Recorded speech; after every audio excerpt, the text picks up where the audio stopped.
కానీ ప్రధానంగా ఇదే కాంగ్రెస్ పార్టీ ప్రతిపక్షంలో ఉన్నప్పుడు, అధికారంలో బీఆర్ఎస్ ఉన్నప్పుడు అవినీతి అక్రమాలకు పాల్పడరు వీళ్ళంతా ఎమ్మెల్యేస్ అంతా కూడా మీరు ఆరోపణలు చేశారు. అటువంటి అవినీతి అక్రమాలకు పాల్పడినటువంటి నాయకులు ఇప్పుడు కాంగ్రెస్ పార్టీలోకి వస్తే స్వచ్ఛమైన నాయకులు అవుతారంటారా?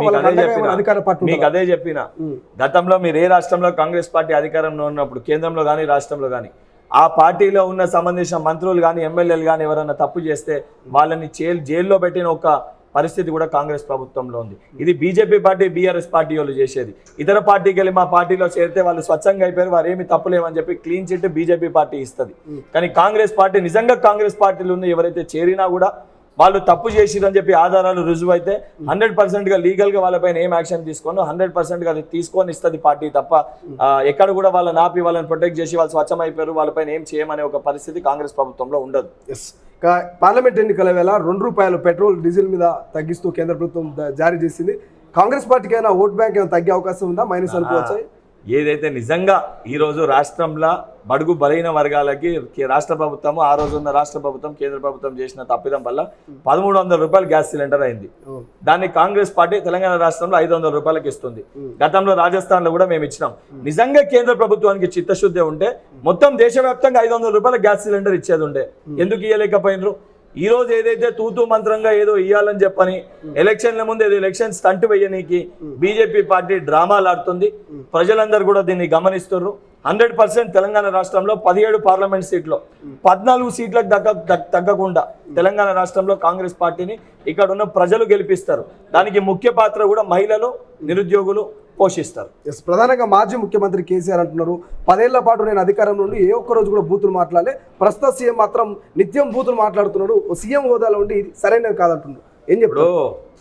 కేసీఆర్ గారు నాకంటే వయసులో చాలా పెద్దవారు. కేసీఆర్ గారు సంస్కారం గురించి మాట్లాడితే నాకే నవ్వొస్తుంది. అసలు ఏ రకంగా మాట్లాడాలని చెప్పని ఒక నియంత్రణగా పరిపాలించే విధానం, ఒక డిక్టేటర్షిప్, హిట్లర్షిప్ ఏ విధంగా ఉందంటే నిలువెత్తు అద్దం కేసీఆర్ గారిని చూపించవచ్చు. ఈ రకంగా పరిపాలించుంటాడేమని. హిట్లర్ ఏ రకంగా పరిపాలించిందో చూడని వ్యక్తులకి, పుస్తకాల్లో చదువుకున్న వాళ్ళకి కేసీఆర్ గారి పరిపాలన చూస్తే ఆ రకంగా కనబడుతుంది. కేసీఆర్ గారు ఏ రకంగా ఎన్ని మాటలు మాట్లాడారో మనం అందరం కూడా చూసినాం.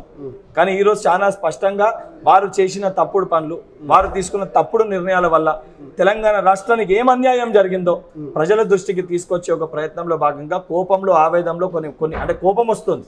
అంటే తెలంగాణ దేనికోసం మనం తెలంగాణ రాష్ట్రాన్ని, సోనియా గాంధీ గారు తెలంగాణ రాష్ట్రాన్ని ఇచ్చారు, ప్రజలు దేన్ని కోరుకున్నారు, తెలంగాణ ఎవరు పాలైంది, ఒక కుటుంబం పాలైందని ఒక బాధతోటి 100% ఈరోజు మాట్లాడుతున్నాము. మాట్లాడిన మాటల్లో తప్పుంటే అసెంబ్లీ సాక్షిగా చర్చ పెట్టినప్పుడు ఇదే కల్వకుంట్ల చంద్రశేఖరరావు గారు అసెంబ్లీకి వచ్చి చర్చలో పాల్గొనేది ఉండే. చర్చలో పాల్గొనేకి ఎందుకు ఆ రోజు ధైర్యం లేకుండే? ఎందుకు అసెంబ్లీకి రాలేకపోయినావు? ప్రజాస్వామ్యంలో అధికార పక్షం ఎంత అవసరమో ప్రతిపక్షం కూడా అంతే అవసరము.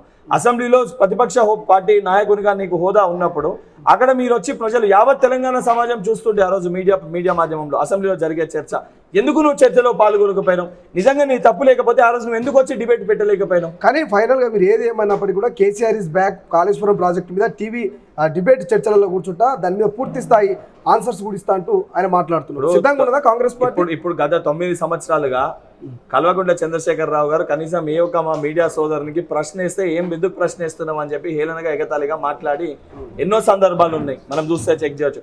అటువంటి వ్యక్తి అలా ప్రెస్ మీటే పెట్టని వ్యక్తి ఈ రోజు ఓడిపోయినాక, కింది స్థాయిలో కూలిపోయినాక ఇంకా ప్రజలంతా కూడా తిరస్కరించారు. ఆయన చేసిన తప్పిదాలన్నీ బయటకు వస్తున్నారు. ఈ రోజు గుర్తుకొచ్చి బయటకు వచ్చి ప్రెస్ మీట్ పెడతానంటారా? మరి గత 9 సంవత్సరాలుగా ఎందుకు మా మీడియా సోదరులు అడిగిన ప్రశ్నలకి స్పందించలేదు? ఎందుకో పత్రికా విలేకరుల పైన కేసులు పెట్టి జైల్లో పెట్టే పరిస్థితి ఉండే. ఈ రోజు గుర్తుకొచ్చిందా? నిజంగా నీకు చిత్తశుద్ధి ఉంటే నువ్వు ఎక్కడ కూడా ప్రెస్ మీట్ పెట్టాల్సిన అవసరం లేదు, చర్చలకు అవసరం లేదు. నువ్వు బయటికి రా, నువ్వు విసిరిన సవాల్కి మా కాంగ్రెస్ పార్టీ నాయకులు మేము సిద్ధంగా ఉన్నాం.